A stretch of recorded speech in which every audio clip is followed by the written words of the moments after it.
Bir ilişkinin gerçek olduğunu ne zaman anlarsın? Birbirinizin gözlerine bakabilmek için çok uzun süren bakışları değiştirdiğiniz zaman mı? Birbirinizle konuşmayı bırakamadığınız zamanlar mı? İkiniz birlikte her zamankinden daha özel hissettiren bir şey yaptığınız zaman mı? Yoksa evcilliğin başladığı ve eşinizin yanında yemek planlarını tartışırken yattığınız zaman mı?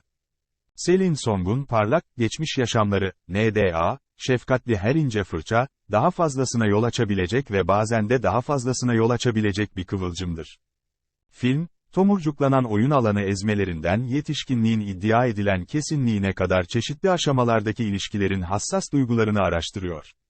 İlişkilerin hem tam olarak gerçekleşip hem de gerçekleşmemesinin, hayatımızı nasıl etkilediğini gösteren iki karakteri izleyerek, eğlencenin yanı sıra kendini yansıtmaya da izin veren nüanslı bir film. Güney Kore'de çocukken Nayang, Seung-ahmun, sınıfındaki başka bir çocuk olan Ha-sung'a, Seung-min-yim, aşık olur. Ailesi Kanada'ya taşınmaya karar verdiğinde ilişkileri daha yeni başlıyor. İki çocukluk arkadaşı, hayatları farklı ülkelerde ilerledikçe birbirinden uzaklaşır. 12 yıl sonra, Nayang şimdi Nora, Greta Lee, New York'ta hevesli bir oyun yazarıdır. Ha-sung, Theo'yu, Seul'de çocukluk aşkı hakkında düşünmekten asla vazgeçmeyen bir mühendislik öğrencisidir. Parite Facebook üzerinden yeniden bağlanıyor ve kısa süre sonra hayatları normal Skype görüşmeleri etrafında dönüyor, zaman farkları lanetleniyor. Ancak, ikisinin de erken kariyerlerini bozmaya istekli olduğuna dair bir işaret olmadan, görüntülü görüşme akışı durur. Nora ve Ha-sung'un yaşamları, yeniden bağlantı kurmadan önce 12 yıl daha devam eder. Ha-sung sonunda New York'u ziyaret eder ve geride bıraktıklarını düşündükleri tüm duyguları ortaya çıkarır. Song'un ilk uzun metrajlı filmi hikaye anlatımında bir ustalık sınıfıdır. Filme atlamadan önce bir oyun yazarı olan odak noktası, görsel ve anlatısal olarak Nora ve Ha-sung'a odaklanıyor ve etraflarındaki dünyayı birbirlerinin şirketindeyken etraflarında rüya gibi eriyor gibi gösteriyor. Fiziksel olarak kök salma şansı hiç olmasa bile, aralarında özel bir bağlantı vardır.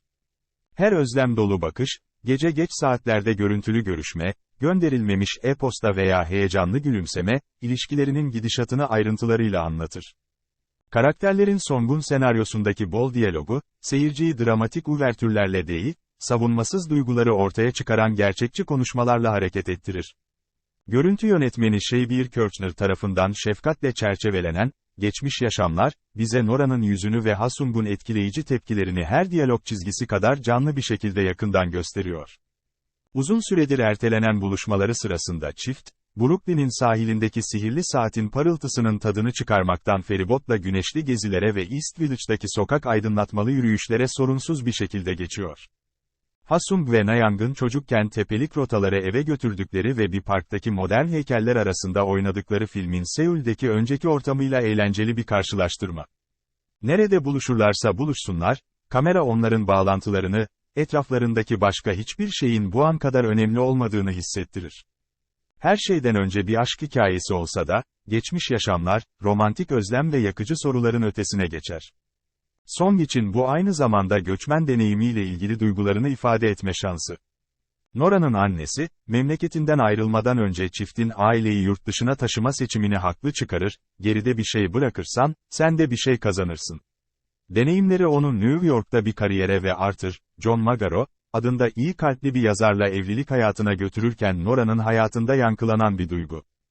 Ama bu, bir zamanlar çocukken tanıdığı dünyadan bir ayrılış ve bugünlerde nadiren Korece konuştuğunu bile itiraf ediyor. Nora, kocasını kızlık aşkıyla tanışması için doldururken, onunla birlikteyken kendimi Koreli hissetmiyorum, diye itiraf eder ve kültürüyle olan ilişkisinde güvensizlik gibi görünen şeyleri gündeme getirir. Song, Nora ve Ha-sung'un karşılıklı geçmişini, kişisel çıkarlarının ötesinde ikincil bir bağlantı gibi, geçmiş yaşamların, ayrılmaz bir parçası yapar. O, taşındığı için yaşamadığı hayatı temsil ediyor, başka bir şeyin kazanılması için geride bıraktığı bir şeyi. Ortak dilleri, Amerikalı kocasının ayak uyduramadığı bir şeydir ve onlarla bir barda olsa bile işlevsel olarak onlara özel bir konuşma yapar. Ancak bir şeyi paylaşmak, filmin devam eden I-Ne-yun motifinde görüldüğü gibi, geçmiş yaşamlardaki şimdiki bağlantılarınızı etkileyebilecek karşılaşmalarda da aynı duyguları paylaştıkları anlamına gelmez.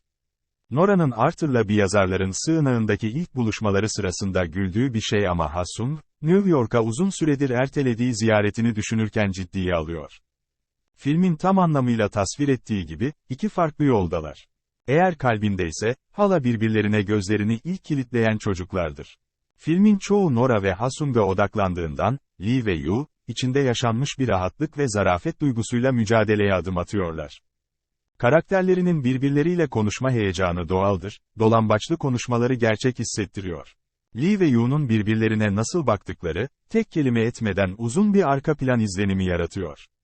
Yüzleri, karakterlerinin ölçülü duygularını kibar bir gülümsemenin hemen altında gösterir, ancak asla olmaması gereken sevginin, asla kendilerine ait olmayan hayatın ve yıllar geçtikçe daha da uzaklaşan bir çocukluğun yasını tutmak için gözyaşlarını dökmek için sadece bir ağır iç çekiş yeterlidir. Bu nostalji, sevgi ve pişmanlık karışımı, geçmiş yaşamları, çok etkili ve güzel kılıyor. Film, Wong Kar-wai'nin, A Need Mood for Love, Richard Linklater'ın, Before Sunrise ve David Lean'ın, The Passionate Friends gibi diğer filmlerin yankılarını taşıyor, ancak, Past Lives, şarkıya bu kadar güvenle ait karakterlerinin etrafındaki ayarları zarflama şekli, yıllar içinde ilişkilerini ne kadar dikkatli kurduğunu ve yıllarca süren sessizlikten sonra bu heyecanlı duyguyu konuşmalarına ne kadar çabuk geri döndürdüğünü. Olabilecek şeylerin romantik bir görünümünü alır, zamanla yıkanan kum kaleleri gibi tadını çıkarmak. Geride kalan çocukluk şeylerinin, hiç alınmayan yolların ve bizim için asla tasarlanmamış ilişkilerin kaybını kabul ederken geçmiş yaşamlarımızın anılarından zevk alabiliriz.